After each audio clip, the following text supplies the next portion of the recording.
faces Memphis and head coach Mike Norvell. Tigers begin their 2018 season Saturday against Mercer at Liberty Bowl Memorial Stadium in Memphis.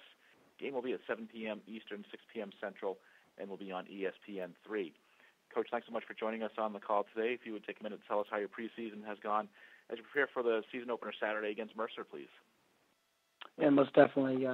Obviously, there's a lot of excitement here in Memphis about this season, and the group of young men that we have that are that make up our roster. We've got a young football team. We only have 8 seniors, on our team this year, but we also return an experienced group. We have 16 returning starters. We were able to get back a couple guys, Jackson Dillon and Sam Kraft, that you're a little bit are veteran guys that you've been out the last few years. We're excited about the boost that they bring.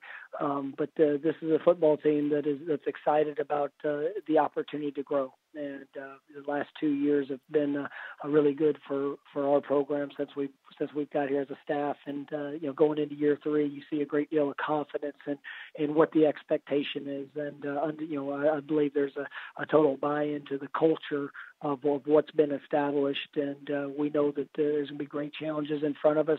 Starting off with our home opener here this week, we've got a really good opponent that's coming in, and we're excited about the opportunity to go out there and compete and show what this football team is going to be all about. We'll take questions for Coach Norvell, please. Hit *1 on your telephone keypad to join the queue, then the operator will introduce you. We will take our first question from Brian Moss from TigerSportsReport.com. Please go ahead. Your line is open. Hey, Coach. Mercer played Georgia Tech and Auburn tough last year. What impresses you about them when you take a look at their film? This is a program that's it's kind of been an upstart program. It's only been back playing football the last few years, but they've done a great job. They're very, very well coached. They've attracted some top athletes. They've got a great recruiting base. But when you watch the way that they play, I mean, they have a relentless spirit in how they play. I mean, I'm a firm believer that you want to get a chance to understand what a football team's all about. You turn on their kickoff coverage unit, and Mercer had the number 1 kickoff coverage team in the country at the FCS level last year.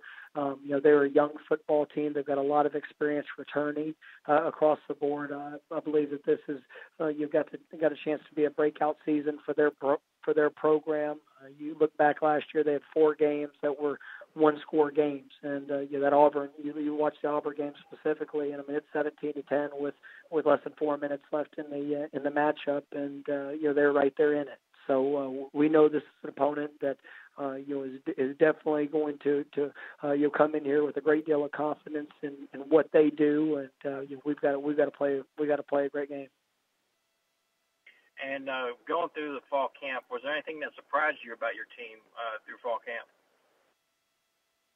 To say surprised, I mean, I was proud of how they worked. There's an expectation of us continuing to push to get better and to improve, through each phase that we go through during this camp. And I thought our last week was definitely our best week. It was probably one of the best weeks of fall camp that we've had since I've been here. And to see when the guys' bodies started getting sore, when their minds started getting tired, for them to refocus and to push their performance to a higher level. That was something I was proud of. I think that the competition that we have is at an all-time high across the board at a variety of different positions. You look defensively, our defensive backfield is one that I think has grown a lot in confidence. You look at our front 7, our linebacking core.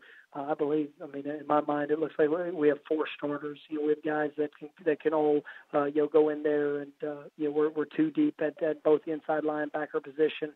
The guys that are very interchangeable, and then on the defensive front, I think that it's definitely as deep of a unit as we've been. We have some young guys that were thrust into action last season.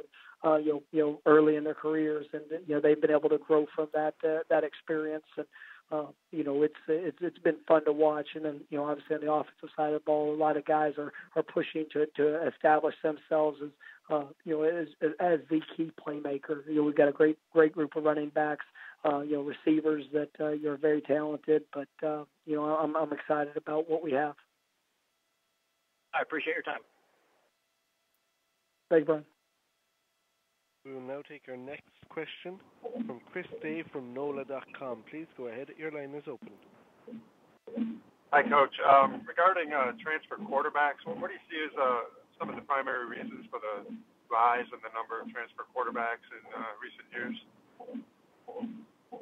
I believe that it's a unique position. It's one that obviously only one guy's going to be able to take the field, on any given play. But guys, they do a lot of research when they're going through the recruiting process and trying to put themselves and position themselves in the best place or best program possible. And so, as things through their journey, that they get the chance to see the experience, they position themselves, and if they're not where they want to be, then sometimes they explore other opportunities.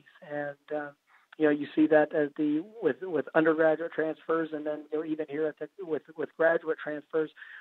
We have a young man, Brady White, that came in. That's our starting quarterback.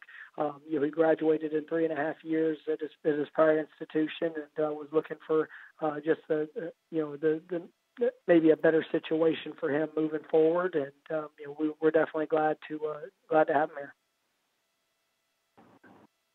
Regarding Brady, how quickly was he able to kind of pick things up? Like when you bring in a quarterback, typically a transfer quarterback, he has a second year on the offense and all that. But here, the case with graduate transfers, it's a much quicker timetable.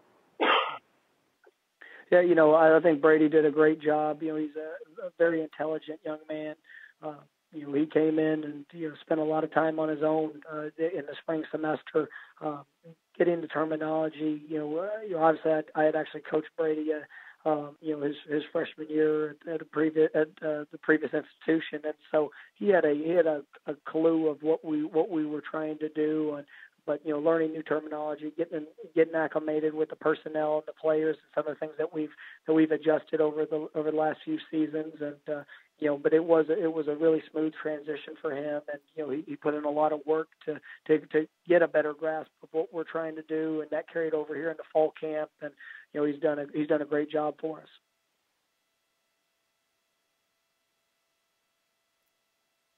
Do you have any final questions for Coach Norvell, please? Coach, well, thank you for your time this afternoon. Look forward to hearing from you again next week.